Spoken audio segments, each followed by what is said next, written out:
Alright guys, so this is going to be the Gen 3 Korama full showcase. Now starting it off here, we're going to be starting with the first mode. Now, a lot of this Tail Spear is honestly a lot like the other Gen 3s, but I do think that this is the single-handedly top 3 and best looking Gen 3s. I mean, like, the horn at the end is absolutely amazing. But getting started with the first mode here, basic Tailed Beast Bomb like all the other ones have. The weapon spec is new. It's a grab ability where you go forward. Then at the end of it, you do go into an air combo. So there's some pretty wacky combos you can do with it.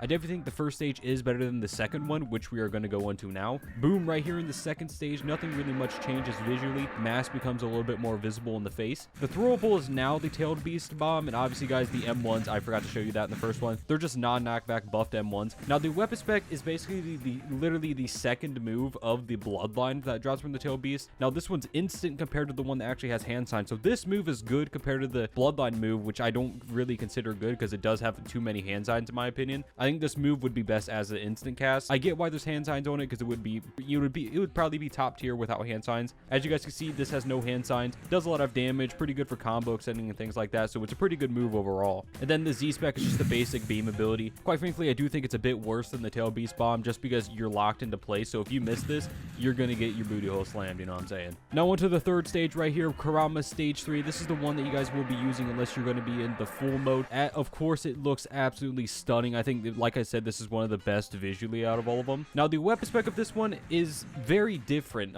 I definitely think it's a very, very cool ability. It's basically, I'm pretty sure it is the throwable of the Bloodline mode.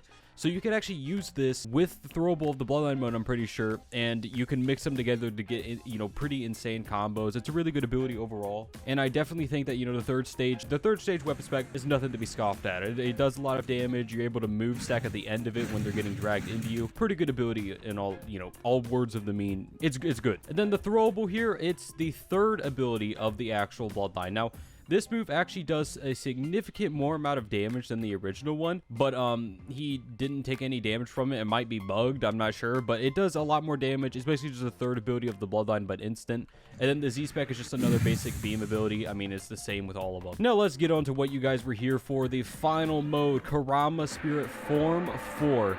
Look at this thing, man. Not only does this look absolutely amazing, like, look at this. I think it's just missing the hole in the chest, otherwise it would be absolutely god tier. And just, I mean, just look at this. The weapon spec, first of all, is summons the Tailed Beast. The actual effect of it is one of the longest lasting ones. I'm not completely sure if it has iframes or not, but it does last quite a while, and the Tailed Beast actually does a ton of damage to people. It doesn't show up in your combo damage, the amount of damage that the Tailed Beast does, I'm pretty sure, so you won't, there's no way to really calculate it, but it is a lot. It does a lot of damage. The Tailed Beast boss does a lot of damage, and it's just a really, like, you can see at the end there, did like 120k just from that one ability. Now, the throwable, like all of the other ones, is just a counter ability. They hit you, you do a counter on them. There's not really anything to say about that. Now, I think this Tail Beast is one of the best looking ones visually. It's an absolutely amazing Tail Beast visually, but I am honestly kind of, you know, a little bit disappointed by the Z spec on this one. It's basically just a high damage Z spec with a little bit of effects afterwards, but the effects afterwards, they don't stun.